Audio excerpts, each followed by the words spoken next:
Shashi Tharoor ji. Thank you so much, sir. I listened attentively to the Honourable Minister. There is one statistic he mentions in his statement of reply, and one statistic he doesn't mention, both of which are very serious.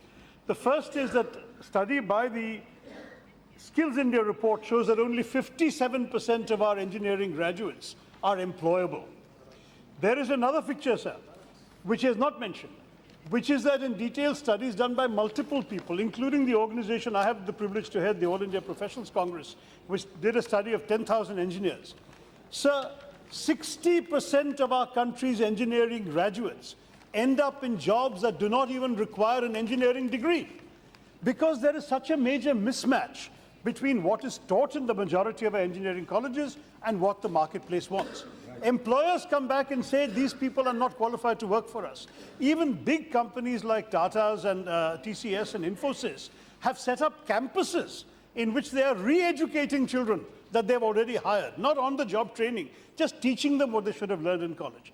Will the Honourable Minister, using AICTE or whatever means he wishes, kindly take some serious steps to completely transform the engineering curricula of our country in order to ensure that it matches the demands of the workspace? And can we ensure, therefore, that this question about a finishing school is not the right point? The point is, how do we enhance employability? What kind of skills can we give our people that is actually needed so they can get real jobs and we don't have to advise them to fry pakoras on the side?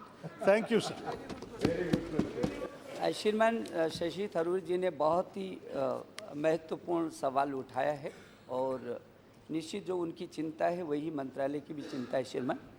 और इसीलिए श्रीमान अभी आपने देखा होगा कि हमारे जो AICTE ने इन सारे पाठ्यक्रमों में तब्दीली की है और अनिवार्य रूप में की है। हम लोगों ने जो महत्वपूर्ण जो पहल की है, एक तो निष्कर्ष आधारित मॉडल पाठ्यक्रम तैयार कर रहे हैं जो शुरू हो गया है।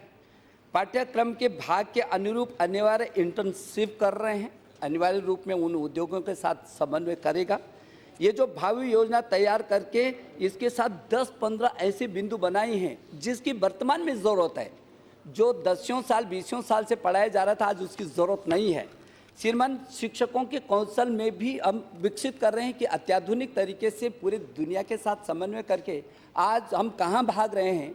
और वो जो आपकी चिंता है कि नए जो पाठ्यक्रमों के साथ उस छात्र को जोड़ना, ये शुरू कर दिया है श्रीमान। उद्योगों के साथ अनिवार्य रूप में कम से कम 5 समझौते हम लोगों ने कर दिए हैं, और ताकि इन इंजीनियरिंग कॉलेज के साथ वो पहले से ही जुड़ जाएं और जो उसको ज़रूरत है, जो आपकी चिंता है श्रीमान, ताकि वो वहीं से उस छात्र के साथ जुड़ करके उसकी तैयारी करना शुरू करें। ऐसे कम से कम श्रीमान हमने 50 और 52 ऐसे नए, यदि आप कहेंगे श्रीमान तो उनको मैं कहूँगा। लेकिन शशि थरूर जी ने जो दूसरी बात की 57% की जो बात की श्रीमान, ये 57% वो हैं जो हमारे परिसरों से होकर जा रहे हैं, लेकिन जो MBA कर उसके बाद MTech कर रहे हैं, विदेशों में जा रहे हैं, अपना रोज़गार कर रहे हैं मेक इन इंडिया के तहत। और अब तो श्रीमान इस देश के अंदर जितनी भी, पहले तो 2013 से पहले 3 मोबाइल कंपनियां थी, आज 268 मोबाइल कंपनियां हो गई हैं, 268। और श्रीमान जिसका पिछले वर्ष में हमारे प्रधानमंत्री जी ने दक्षिण कोरिया के प्रधानमंत्री जी के साथ संयुक्त रूप में किया था, वो 1 वर्ष में श्रीमान 1 करोड़, यही वही संपर्क है श्रीमान, वही संपर्क है, रोजगार का संपर्क है श्रीमान, ये रोजगार का संपर्क है। रोजगार यदि पूछा जा रहा है श्रीमान कि ये बच्चे कहाँ जाएंगे, तो मेरा मेक इन इंडिया पूरी दुनिया में नंबर 1 होगा और उसकी शुरुआत श्रीमान कर दी। हमारे ये छात्र वहाँ जाएंगे और इसलिए उसकी तैयारी श्रीमान शुरू कर दी गई है। Question number